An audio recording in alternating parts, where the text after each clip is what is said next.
Hello everyone, it's Infinity Gamer here, and in this video I want to talk about O12 models. Now this is purely having listened to Mayacast's recent podcast which looked at the top 5 O12 models. Now I don't want to spoil anything because it's definitely a great podcast and well worth a listen to if you haven't already. But I was shell-shocked that some models didn't appear on their list. I mean, my mind was blown. I was talking to them whilst listening to them. And I just couldn't believe that some of these models didn't make their lists. So I'm going to try to not spoil too much, but obviously this is basically a 5 models that didn't appear on their list of top 5 units, but are definitely my top 5. So give Mayacast a listen to. They're a fantastic podcast if you want to listen to Infinity strategies, tactics, just basically anything Infinity. Mayacast, definitely a great one to listen to. Coming in at number 5 for me is the Lynx. The Lynx is a unit that I've used every so often, and I've enjoyed having something come out of hidden deployment each time. And as this and the Razor are basically O12's only hidden deployment units, it's well worth giving a go.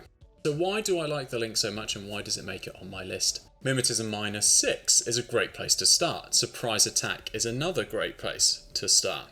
Hidden deployment also means that if you're attacking something from within cover, which you obviously should be, in your active turn, you could be putting them at a -12 disadvantage to hitting you straight off the bat. But the only downside is that the Lynx has normal deployment, so you'd have to wait for them to come to you and then shoot them. This lack of forward range isn't helped by some of the weapons profiles that the Lynx has. Something like the Plasma Carbine, which is one that I really like and have taken several times, is only good up to 16 inches pretty much. Now, you're starting in your deployment zone, and you only have a 16-inch range on your weapon, means you've basically got to wait for your enemy to come into your half of the table before you can deploy. And because you're hidden deployment, they might not even head that way. So, pretty tricky to use correctly. Up until this video, that was actually my favourite profile for the Lynx, the Plasma Carbine hidden deployment version. They're all hidden deployment, didn't need to add that. But having done this video and checked out the other profiles a bit more, I think I've actually been playing the wrong profile. In reality, revealing the Lynx in your reactive turn is not a great strategy for this unit. You are losing the surprise attack and your burst 1, which isn't such a big deal on something like the Plasma Carbine, but it probably makes it slightly easier to beat the Lynx when suddenly faced with an ARO. Definitely need to be using this as an active turn model, which I have not been doing. Then when you look at the active turn options using surprise attack and things like that, I actually feel like the multi-sniper rifle is the better profile for the Lynx. You're starting in your deployment zone anyway with the Lynx, so why not stick it on top of a rooftop that's all the way back in your deployment zone? Use it to your advantage instead of see it as a weakness of the Lynx. Reveal in your active turn to take out something that's a bit pesky, something like a TR HMG bot. You can outrange it very easily. Anything with HMGs are easily outranged with the multi-sniper. Then you're using surprise attack, then you've got your Mimetism -6. Basically, I think one of the key ways to make the Lynx work is to stack all those mods against your opponent, hit them in the active turn, make them worry. Don't necessarily think about using this as a reactive turn thing. The reason why I've been misled is because I've gone up against a Lawkeeper several times, and they're great in reactive turn, revealing from hidden deployment. I think the Lynx's secret weapon is actually an active turn, reveal, surprise, hit something with the sniper rifle. So, that is in my number 5 spot, is the Lynx. In my number 4 spot is the Lawkeeper. I really love this unit, and I love the model, and I love it when you can have a great unit and a great model, because then it gets some table time. The Lawkeeper comes with a few benefits straight off the bat. It is impetuous regular, which means that it creates an impetuous order and a regular order for you to use in your order pool, which is a great start. It has Mimetism -3, but that's not as good as it sounds because it's impetuous, it doesn't ever get cover. So it's basically bringing it up to a survivable stat line. So don't get swayed by the Mimetism -3 too much. It does get +1 damage on all BS attacks, which is good when you look down the profile list. One of the ones that immediately springs to mind is the Red Fury version of the Lawkeeper. The idea being here is that you can use something like the Impetuous token, you can then use one singular regular order token, and because it's got an 8-inch first short skill, you could pretty much be in your opponent's half having only really spent one regular order, depending on table setup and all that sort of stuff. But the ones that really get me are the ones with the sidebot profile. The sidebot is excellent. It only costs you 4 points extra. It comes with a light riot stopper. It also has mimetism -3, and it has an 8-inch first short skill move. That is okay, but it actually creates a huge element of choice for you to use in your gameplay. So at worst, the sidebot is a 4-point mine clearer. You run it up into something like a mad trap, and it just takes away the mad trap, removes that barrier, and then the Lawkeeper can just run on through, which again, when you pair that with something like the Red Fury, can be a really good way for you to clear the way for a big heavy hitter to go through. But if you can use this as kind of like a duo team, you can actually get some really cool combos. So with the light riot stopper, you would send the target into immobilized A, I believe, if it's successful.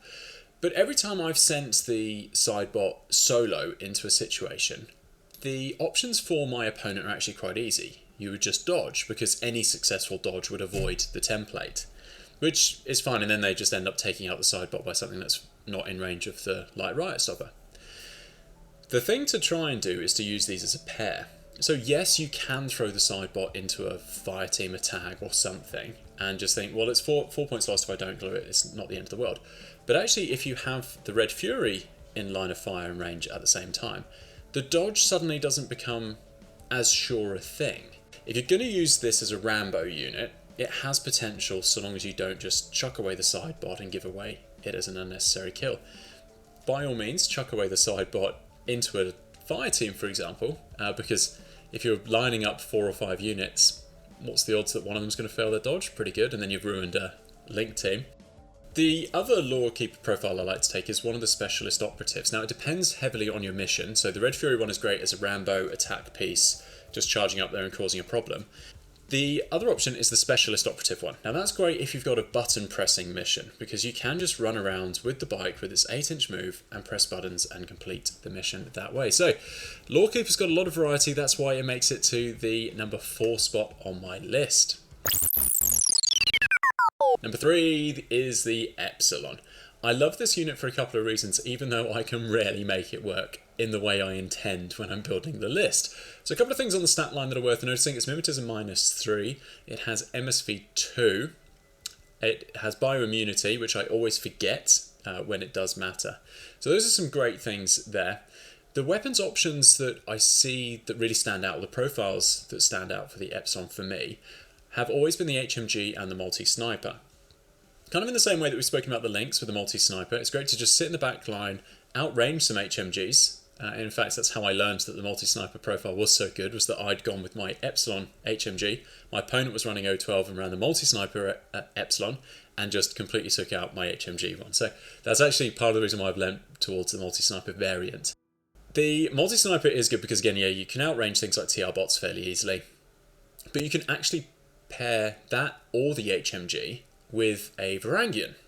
And Varangian doesn't make my list here because it's actually in a whole bunch of other lists, and I think Mayacast actually highlighted it as one of their top units, and I'm not disagreeing with them that the Varangian is an excellent unit, but it doesn't make my top 5 for O12, unless you pair it with something like an Epsilon, in which case it's very useful. However, you are basically paying, I think it's 44 points off the top of my head, likely to be off because I think it's 34 points for the HMG version.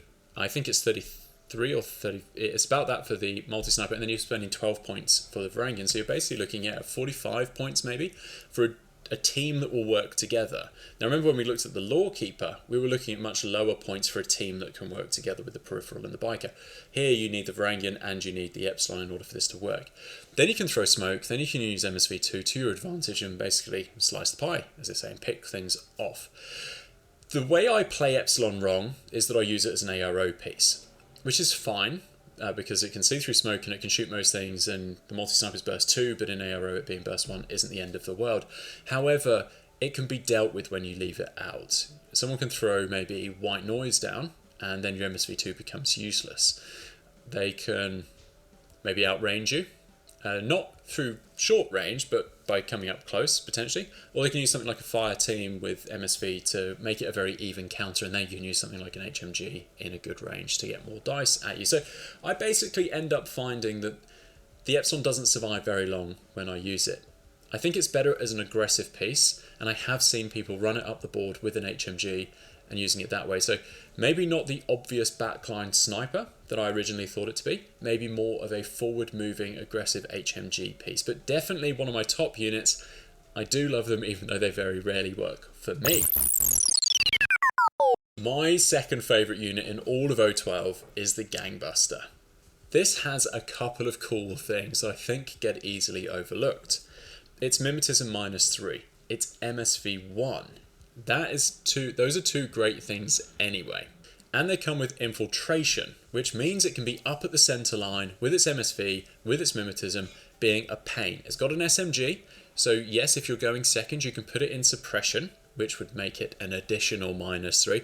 So you could be starting off at -9 if you've got it in cover, and at the halfway mark. That's going to be something that might take a couple of orders to deal with, so in terms of roadblocks, it's great in its own right. But we haven't yet talked about the real key element of the Gangbuster, and that is the mad traps. Now it comes with the mine layer profile, which means that you can start with one of the mad traps down. In N3, the mad trap was a peripheral, so if you killed the Gangbuster, the mad trap just went disengaged and became useless. That's not the case in M4, where it is a mine. So once it's down, it can still operate. Mad traps as mines have the 8-inch zone of control, so they don't need line of fire to actually be activated and then using the teardrop like a traditional mine does.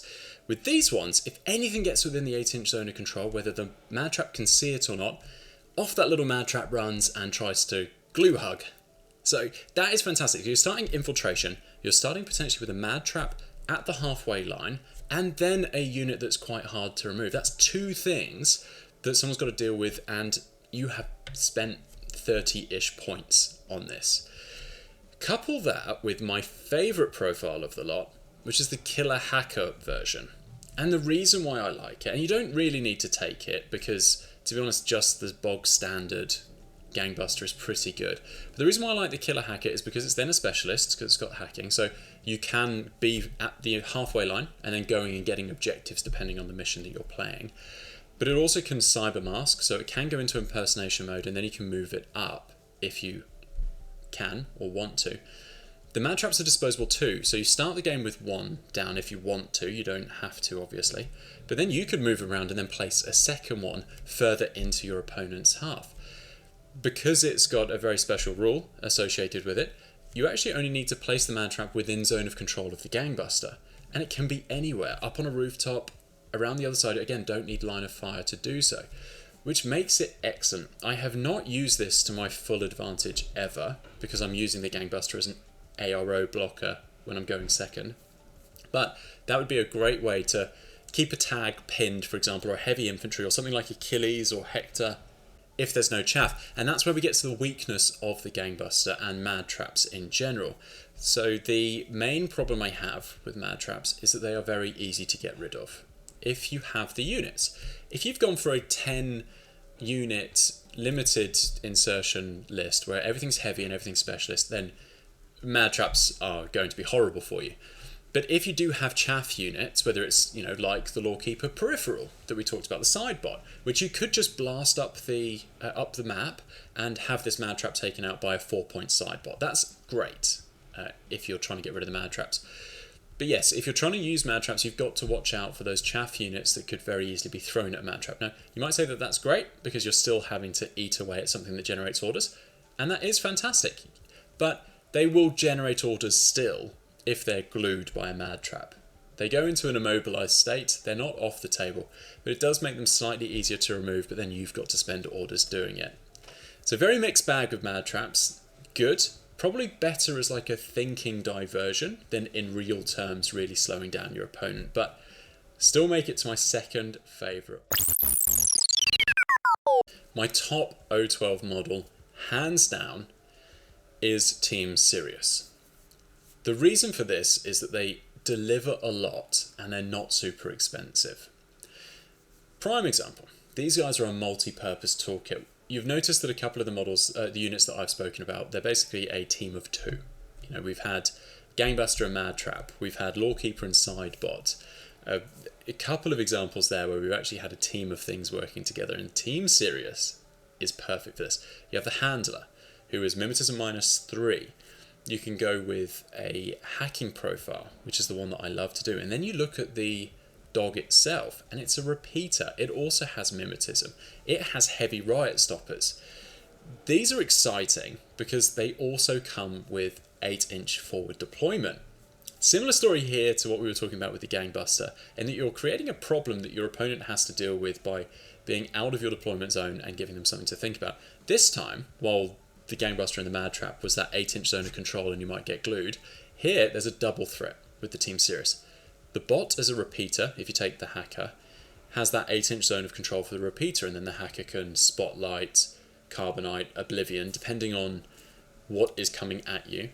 But then if they're foolish enough to get within line of sight of a Sirius dog, it's a heavy riot stopper template. Again, not super scary because it doesn't kill things, but when you use it in your active turn, and you use it aggressively, this is where things can get interesting.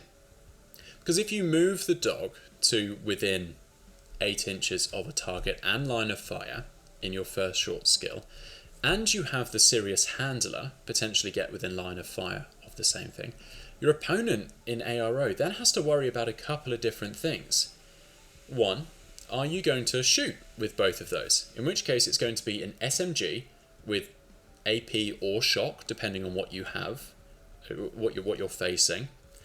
It probably in good range because you're within 8 inches, so the SMG is going to be on +3. And you've got the heavy riot stopper from the Team Sirius to worry about. So we're in the same sort of situation that we talked about with the Lawkeeper, where basically they're looking towards a dodge.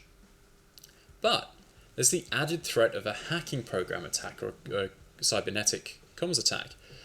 So basically whatever your opponent chooses to do, it's probably the wrong decision. Because if you're targeting a heavy infantry or a tag, which is a great way to throw the disposable dog, which is again only like 4 or 5 points, throw that at the tag, find out whether they're going to reset. If they reset, you're going to glue them.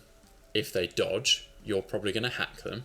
Either way, it's a great outcome for you. Now, gluing doesn't seem like that big a thing, and this is kind of one of the big things about O12 that I think puts a few people off, is that there's lots of non-lethal weapons in a game that's about killing things in some scenarios. But what you end up doing is setting yourself up quite nicely. So this might be a 2-order strategy here, where you move the dog in place, you glue, or I think it's Oblivion that puts them in immobilized Carbonite that does that. So either way, either you're gluing them into an immobilized state or you're hacking them into an immobilized state. Then you can shoot them. Again, with something with AP, potentially if it's a tag or heavy infantry, and all they're able to do is dodge at a -6, which, again, you could glue them again, you could use the SMG. A good number of shots are likely to go through, and then they're having to make saves. Now with the SMG, that's got AP as a profile. Great against something with armor. Or you consider the Team Sirius's job done when that thing is immobilized, and you bring in something better. You bring in an HMG. You bring in a plasma carbine if you're running Hector or the Lynx, and then you're making them do ARM and BTS saves. So the Team Sirius is basically setting up for the thing you want to do, but could work on its own. An excellent thing about Team Sirius, and the reason why it makes it number 1 when the Gangbuster didn't, is that hacking profile and repeater network. Having the dog slightly more forward means that if something gets within zone of control, the hacker, whether it's got line of sight or not, and the same with the dog, can then potentially spotlight or hack or something in the reactive turn. Now, if you pair Team Sirius with something like the Millicent, which is the guided missile bot, then you could be spotlighting things in your reactive turn to then set up being able to use the Millicent and the guided in your active turn very aggressively. Could be good. And if not, you've then still got the +3 to hit things. Even if you don't take the guided, +3 to hit anything is excellent. So the spotlight is always a good reactive turn element. Have a couple of hackers. Gangbuster, Team Sirius, you've got a killer hacker using the repeater of the Sirius bot. Then you've got the hacker. I've got a couple of lists where I'm running 2 Team Sirius, a Gangbuster, and that might be all the hackers I take, and then everything else is that. That's a nice roadblock that starts forwards of the table. Those are my top 5 O12 units. Do you agree with them? Do you think Mayacast actually had it slightly better than I did? Is there anything that you're surprised that I've left off my list that you would add to yours? Jump in the comments, please, and let me know what you would have in your O12 lists, if it's not any of those. I've tried to make this more vanilla O12 focused and not necessarily the stuff that's shared, you know, like the characters, all the LF models that are there. This is stuff that's purely unique to O12 that I think are phenomenal, and I am surprised didn't make the grade with Mayacast. Give it a like if you want this type of video again in the future. I always love feedback, so thank you very much for that. And jump in the comments if you have any thoughts on what you've just seen. Thank you so much for your time watching this video, and I will be back soon.